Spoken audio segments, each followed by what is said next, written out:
All right, so this is a true story. It happened. It started about this time last year. A client of mine, we're going to call him Mr. Bill, because I don't want to, of course, give away his true identity, but his name was Bill. And so Mr. Bill is a former client of mine. He had bought a house from me several years ago, and then turned around about a couple of years ago and sold it, and probably wished he didn't, but he was okay. He made some money on it, and then I hadn't heard from him. I always stay in touch with my clients, but I hadn't heard anything like, "Hey, I want to invest." It was only one house, but he came to me and said, "Hey, Ken, I trust you. We did pretty good last time, and I just want to find out. I've got a house that I've got to sell in San Mateo, and I'd like to talk to you about what would you invest in?" Because he's looking all around. He could invest in a fourplex, a duplex, Austin. It could be Memphis. Who knows where he was going to go. So I kind of talked about the situation, talked to him about that 45-day period, and I talked to him about the 180-day period and how tenuous that can be. Now you've closed on this $1.4 million. What are you going to do with it? You're scrambling around looking for properties. Let's do a different strategy. How about this? We'll get with a volume builder, and we'll tell them that we'll buy $1.4 million worth of their houses that are under construction. In other words, they're not ready to close right now, but they're under construction because you want to meet that 180-day period, but they're not starting from scratch. Mm-hmm.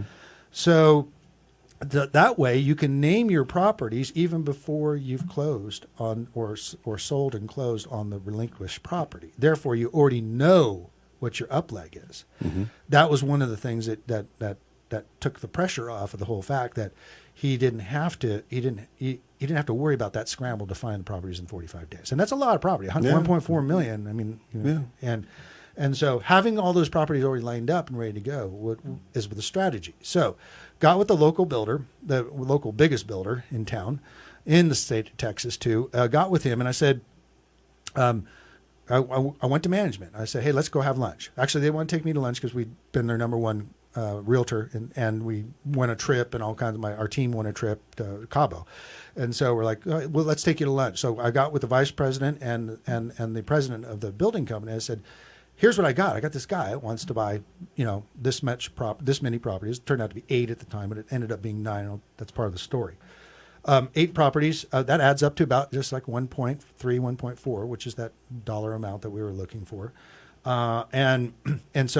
And they're like, and this is a building company that cut off investors because they ebb and flow on whether they're going to allow investors in at all, because there's a limitation. But in this case, they were looking at their inventory, and they actually gave me their inventory. They had 240 specs hitting the ground, which is inventory homes hitting the ground in the next 6 months. I said, "Hey, I can take care of 8 of them right now." And they were like, "Okay, Ken, we trust you. Let's go ahead with this." Mm-hmm. I said, "Well, the thing is, the house, it's November. We had this meeting, and he's ready to put it on the market, but the market's a little soft right now, and there's a tenant in place on the house in San Mateo. So we're going to sell the house." And I showed him the market time in San Mateo at the time. It was only 2 to 3 weeks, and they're getting full price pretty much at the time. And the tenant would be out in January, the beginning of January, and it would sell in 2 or 3 weeks. And by the time the first house was done, late February, we'd ordered, the exchange is good, we're good to go. So they're like, "Okay." And so agreed. And both parties agreed. So we went out and picked out 8 houses, 3 in this neighborhood, 3 in this neighborhood, and 2 in this neighborhood. Added up to our 1.3, 1.4 that we needed to do. And so everything's going along fine. So, Christmas comes, and then New Year's, and about mid-January, I'm like, I called up Mr. Bill. I said, "Hey, Mr. Bill, I'm excited for you. Is the tenant out yet? Ready to go ahead, and we're going to go ahead and close this puppy and get the money in the exchange. And we got all these houses lined up that are going to close in the next 6 months." And he's going, "Well, yeah, we're running into a little snag." I'm like, "Uh-oh, here's what." Not what you want to hear. Yeah, okay. So, not what you want to hear. So by the 3 weeks into it, I think the tenant finally got out. But what they said is his son was the realtor too, so it was Mr. Bill Jr. Mm-hmm. And they got in there, and they found out that the house needed some it needed renovation. Well, that's not. I mean, there's still out there. They sell without renovating, but they said, "Look, the wiring's all." 1950s wiring. It's got to come out. But if you're going to take that out, then you may as well go ahead. They didn't really tell me this at the time, but they said, "Oh yeah, we're going to go ahead and put it on the market late January, and we should get it." Then I go 2 or 3 weeks later, back beginning of February. I go, guys, about ready for a first closing. How's that sale going with the house in San Mateo? Well, we ran into a little bit of snags and stuff. Again. All right, so we ran into snags to be able to pull this off, but you need to sell that house to be able to make this work. I mean, how are you? So they're going to be wondering, are you going to be closing on any of these? Like if I start saying, oh, we can't, I'm sorry, building company. I know, Mr. President of your building company, I took a $1.5 million worth of property off the market for 6 months, and we're not closing. And I haven't given you $1. And then we get some earnest money, and it's like my reputation's on the line now. Right. Okay, because I'm their top realtor, and now my reputation's on the line. So I'm like, oh, this is a personal thing. I mean, this could really mess with me and the builder. And so, anyways, we just they got into the renovation, and then of course, late February is coming up. I'm going, look, we've got to either tell them we're not going to close on this first one because it was like one staggered after the other, and then or we're going to have to do something, because if we bust on the first one, they're going to go, are you going to bust on all that question's going to come up. If we bust on the first one, what are we going to do? I mean, because they're going to say, then the whole deal could crater and you get to pay $500,000 in income tax. Right. So he goes, okay, well, we'll figure it out. I don't know what to do, but we'll figure it out. So what I figured out was that he had a house near San Mateo that was worth $2.5 million, and he didn't owe a whole lot on it. And I said, well, since you haven't bought this, you haven't sold your property yet, and I'm going to have to delay with the builder. I'm going to have to play delay games with them because we don't want the whole thing to fall apart. Let's go ahead and do what's called a reverse exchange. Like, what? What's a reverse exchange? So we got a local attorney, the top attorney in town that does the exchanges. He also an exchange accommodator, so he could hold the money as well. And what they do is that you actually buy the property ahead of time in an LLC, and then that property is waiting for you for when your property actually sells, and then you actually buy that property that is you already closed on with the exchange money that you have. It's just basically doing it backwards. You're buying the property first and then closing on it once. But the thing is, you have to be able to qualify or pay cash to buy that house so that it can be, and really is pay cash for it. But he didn't have the cash. So I went to the builder. I said, okay, the first one we're going to have to punt on. It backs the railroad tracks. We don't really want that one. But this one we're going to close on. And so I got a hard money lender in California to loan him on a equity line of credit on his Belmont, on his house near San Jose. And got him $360,000. I said, good. Now we can close cash on two of them. They're about $170 a piece, these houses. There was 8 or 9 houses, all around 160, 170, some more, some less. So now we're going to save face with the builder. First one, we're going to close it, and then we're going to close the second one. By then, that house in San Mateo will be sold, and we're going to be going on to number 4, 5, 6, 7, 8. So nothing ever goes as smoothly as planned. Yeah. So we're ready to close on the first one. He's the builder's title company is saying, okay, go ahead and send the money. I'm saying, no, do not send the money because that money has to go through the attorneys to do an exchange, a reverse exchange. The little young lady at the title company goes, I'm just doing my job, and it told him to send the money. Well, Mr. Bill just goes, I was told to send the money, so he went ahead and sent the first $170,000 to the title company, but it wasn't in the legal exchange or the reverse exchange, so therefore it's no longer qualified for being part of the exchange. You got a mess now. Now he's bought a property that doesn't meet the exchange and won't be in the exchange. He owns it free and clear, but that's all fine and good, but it doesn't save it on the taxes. That was the whole point of doing this. So anyways, that was a hard conversation to have. I would imagine. How much time did you spend thinking about how am I going to do this? Okay. Yeah, that was a tough time, but it was like, this is why you hire an expert. Because I'm a strategist, and I put the pieces together, and I knew, and then the attorney knew in the background what I was doing. In the meantime, I had to be diplomatic with the builder and play the delay game and hope that they don't put the pressure on going, I hope you're closing on the next one. I hope you're going to close on the next one, because if you're not, we don't believe you, and they could bust those deals just like that. Right. So the next deal came along. That was the second one. It actually finally he got put in the reverse exchange, and the rest of that money on the equity line of credit was paid to make the deal happen. That was the first exchange property. So I'm going, Bill, this would all be solved if that property had sold. Well, we haven't put it on the market yet. Because we got a few more things, and I'm like, all right, this is getting really tough. We're now into March, and we're going to be soon heading into April, and we've got more houses to close, and you don't have any you don't have any way of closing on them. I don't know how we're gonna. And you've already named your properties. Your 45 days is up. You're done. What do you do? I mean, or no, it hadn't. The 45 days wasn't up, but he, the bottom line was it was getting very tenuous, and I said, okay, what's going on? So he was originally going to put it on at 1.3. Because they did the renovation, because it took a little bit longer, and because he was selling it in the tougher time of November timeframe, he actually it was a blessing that he renovated and waited, because he put it on the market at 1.3 million, and it sold for 1.45. Okay. But that wasn't until mid-April. They're going, okay, here's the next one, and we still haven't closed the house. It hadn't even been sold yet. It hadn't even been on the market yet. We're mid-April. We're going on that Cabo trip with the builder and all their staff. Right. And it's late April. Yeah. And I'm going, when are they going to bring up the conversation? Right. When are they going to tell me, are all these going to close? Are you really good?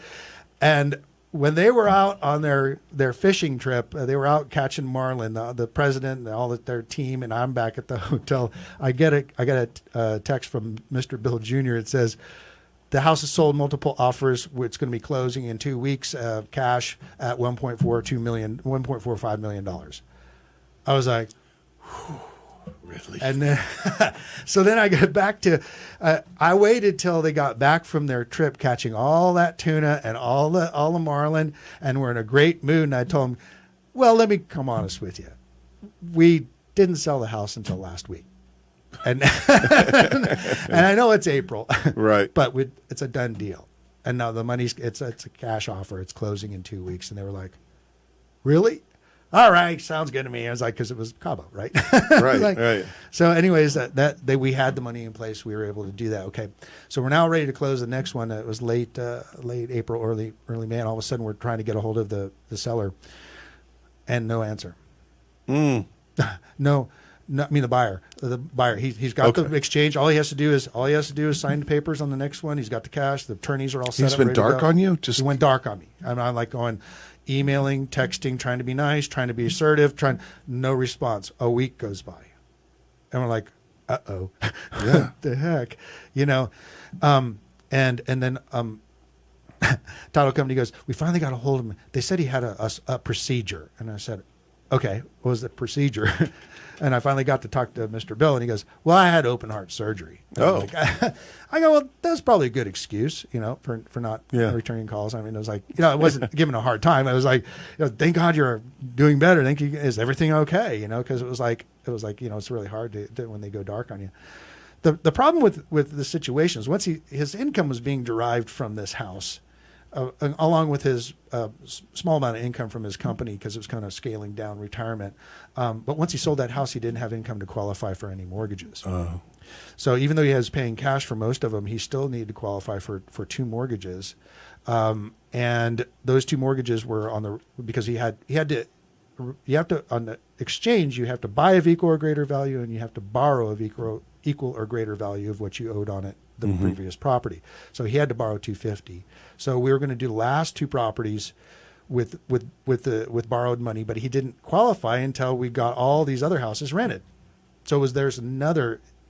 Now he can't get the loan unless he gets. So now we're pouring resources and working with the property manager, get these things rented. And you've got your whole team working on this. Oh yeah, a team and property manager leasing and behind the scenes, nobody and even the seller didn't. I mean the buyer, Mr. Bill, he didn't know what was going on. He's just like, I put this in your hands, can't handle it. And I'm like, yeah. So comes to the end. Last month, a couple of weeks ago, we finally got to the last. We got to the last property, and he rented it out. He did have to get loans on the 2 properties, but got hard money loans, which is expensive. But it accomplished the exchange. He saved $500,000 in taxes, and now he's got $1.5 million of Texas property that's all brand new, all under warranty, all separated. So you have 9 different properties. You could do whatever you want with it. You can play Monopoly with it. You could sell it all as a chain. You could sell one, cash out. You have all this opportunity to do all that. Mr. Bill Jr. is going to inherit quite a nice portfolio of properties. I'd say so. And without having to pay taxes on it. So they came out, I was out of town when they came into town, but him and Bill, Mr. Bill Jr. Came out, or I think they both came out together, and they just were like amazed at what we were able to do. We turned $3,200 in income in the San Mateo property into $13,000 in gross income. Wow. So from $3,200 to $13,000 plus in gross income. Amazing. Avoided $500,000 in taxes, deferred it, okay? Deferred $500,000 in taxes. Also got $5,000 discount from the builder on each property. So that's 5 times 9 is what, $45,000 discount because of property that he bought. His position, his life completely changed for the better because of this 1031 tax deferred exchange on one house. But as you can see, all along the way, there could have been one little thing goes wrong, or somebody goes and has an episode, and everything and then you pay. The government doesn't care if you have an episode. If you don't follow the rules, you're going to pay taxes. It all goes back to what you said early on in this: is hire an expert. That's exactly right. You don't want to mess around with someone that doesn't know what they're doing. If they're, you know what I mean. Well, so, you know what I'm saying. The people that are out there right now that seem to be making. It's not only an expert, but it's also the relationships that I've had with all these people involved. I got a builder to release properties they weren't even considering releasing. Right. So that wouldn't have happened. I got them to let us do to-be-built properties on a property that hadn't even sold. That's basically what we call a contingency. Mm-hmm. That was really rare for them to bet on the come of this house selling. And allowing me to take 1.4 million of their houses off the market when they could be selling them out to the open general public. Sure. So, like I said, you just said it. There were all these things that could have blown up not only for the buyer but also from the builder's point of view. They would have gone, Ken, we trusted you, and look what happened. So it's all a matter of trust. And then then you're done with that builder. If that thing goes bad, you're down the road years. We won't get any more favors. Right, exactly. No more favors and no more free lunches and no more Cabo trips. No more Cabo trips. Right. I don't know. Maybe I don't know. Anyways, thank God we pulled that whole thing off, and that was the benefit of everybody involved. And that's why you want to hire an expert. And this was not your normal real estate broker type of scenario. This is something that a lot of only investment brokers that specialize like I do for the last 35 years really can piece all this stuff together. All the players, the attorneys, property managers, leasing, the lenders, the hard money lenders, the private money lenders, the 1031 exchange people, the relationship with the builder, the relationship with the lenders, the builder's lender, and everybody involved, the title companies, the attorney, the assistant, and then keeping the buyer happy when one of them doesn't make the exchange, and you go, I trusted you to do this. So right. It all came together. Everybody's happy. Good. And you're relieved. Right? Let's do it again. All right, anybody out there with ready to buy do it that? No. Normally it's not that hard. Right. That was my next question. No, normally it's pretty just straightforward. But it goes to show that if you can get that deal done, then you should have a lot of confidence in the next time or anyone that comes to you to do something like this. Mm-hmm. If they knew this case study, then they would be very comfortable in saying, yeah, he's got this. Kenn Renner and his team can handle it. Absolutely, right? Yeah. Wow. That's a lot of information. Yeah. How'd we do in our time there? It doesn't, you know what I say? If it's good, it's good. Okay. It doesn't matter. If it's an hour, great. If it's 15 minutes, who cares? It's good stuff. I know. I appreciate that. Right. That happens is it's the people's time that I'm really valuing. Because I know, especially, in drive time and commute time, they only have so much time. So. Right. Well, that's good stuff. Good. Appreciate it. Good seeing you, Ken. Thanks, Sandy. You bet. All right. See you on the next show.